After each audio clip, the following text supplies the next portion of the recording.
There are nearly 100 nuclear power plants operating in the U.S. As transmission professionals, it is critical for all of us to know, understand, and respect the role of transmission in the safe operation and maintenance of nuclear plants. As far as AEP goes, we only have one nuclear unit on our system.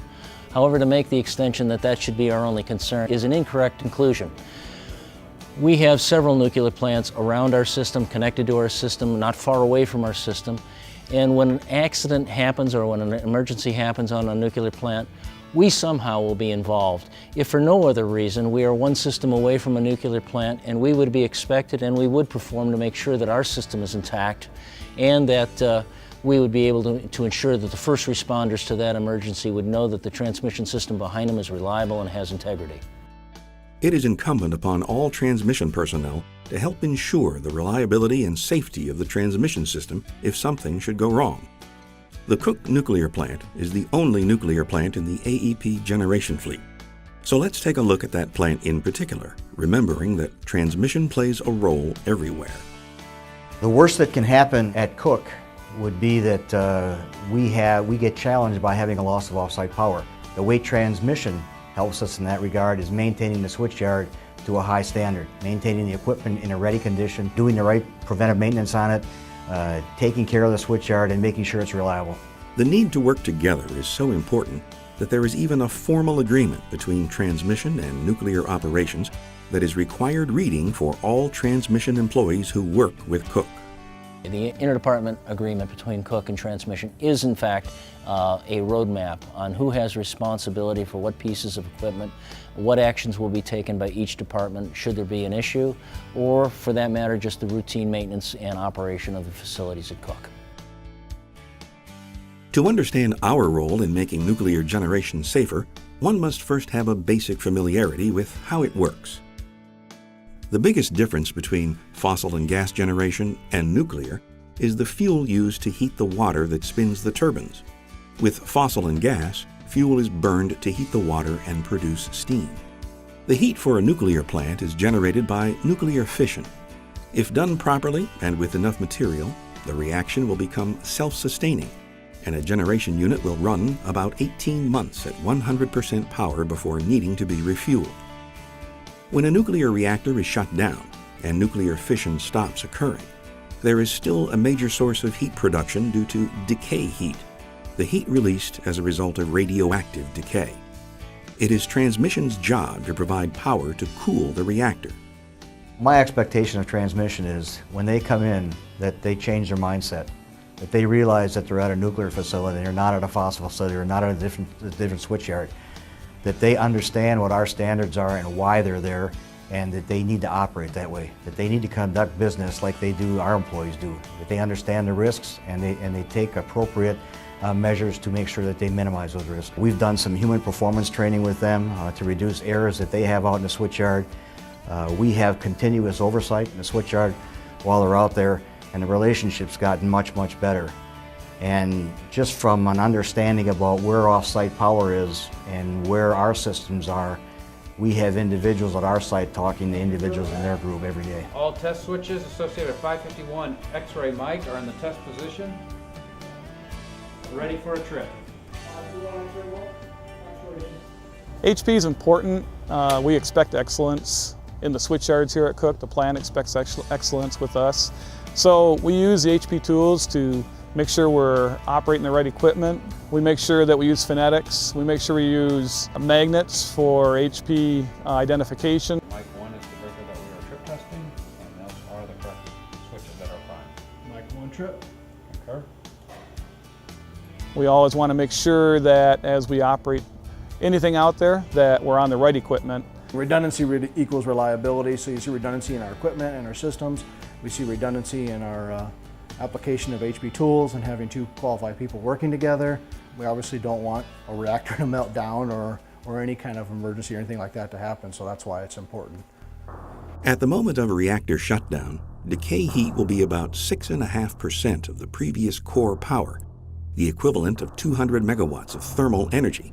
So, if it's not cooled properly, the fuel will melt down and the reactor core and its shielding will be damaged. This is what happened at 3 Mile Island in Pennsylvania and at Fukushima in Japan.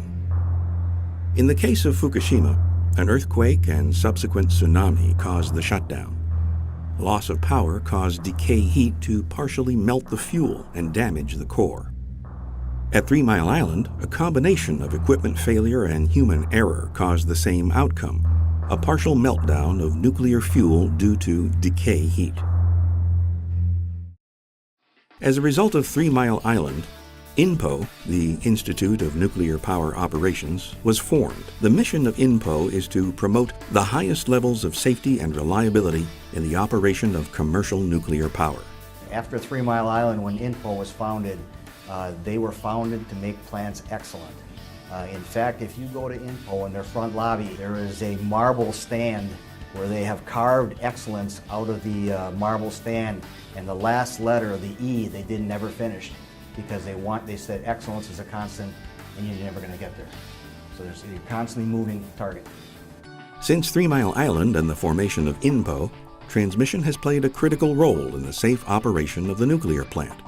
And one key to preventing another 3 Mile Island is off-site power.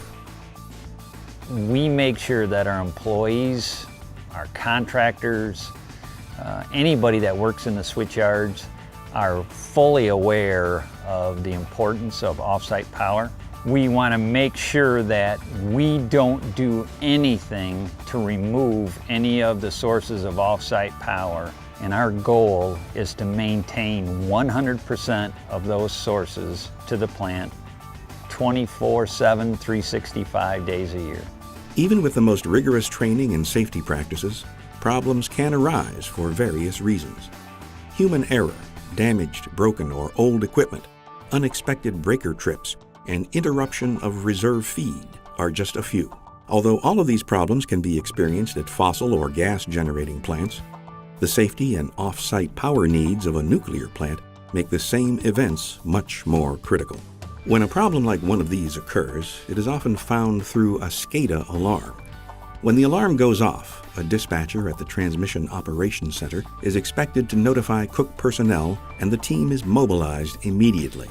When we see a voltage drop at Cook and we get an alarm indicating that, we would look at that off-site power as unreliable and we couldn't use it as a source. So Cook, if we couldn't mediate the situation, would actually have to shut down.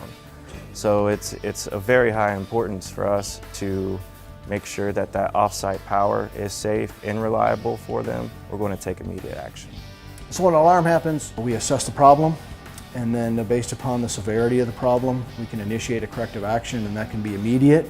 If we can get SRO's approval on that, we have to walk them through the process of what we're going to do, how we're going to do it, what mitigations we're going to take. Either we can fix it right then and there, or put it in this plant scheduling process. Depends on the severity and the scope. Many improvements have been made to the Cook switchyard, and that certainly helps mitigate some of the possible problems.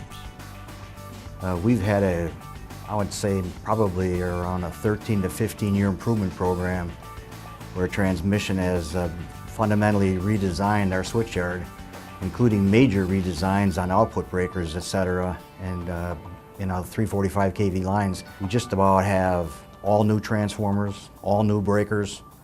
And I think the oldest piece of equipment we have now is 30 years old, and that's scheduled for replacement. So from an equipment standpoint, it's been a significant upgrade at the facility.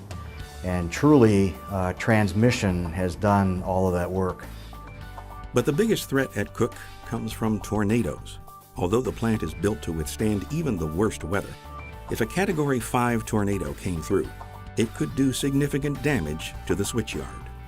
When the tornado hits and takes out our switchyard or takes out the transmission lines, beyond our switchyard, the transmission group is going to be required to go in and do the repairs, whether it's lines, whether it's towers, whether it's transformers, whether it's breakers. They'll have to go back in and redo all those repairs and get us a reliable source of power back into the site.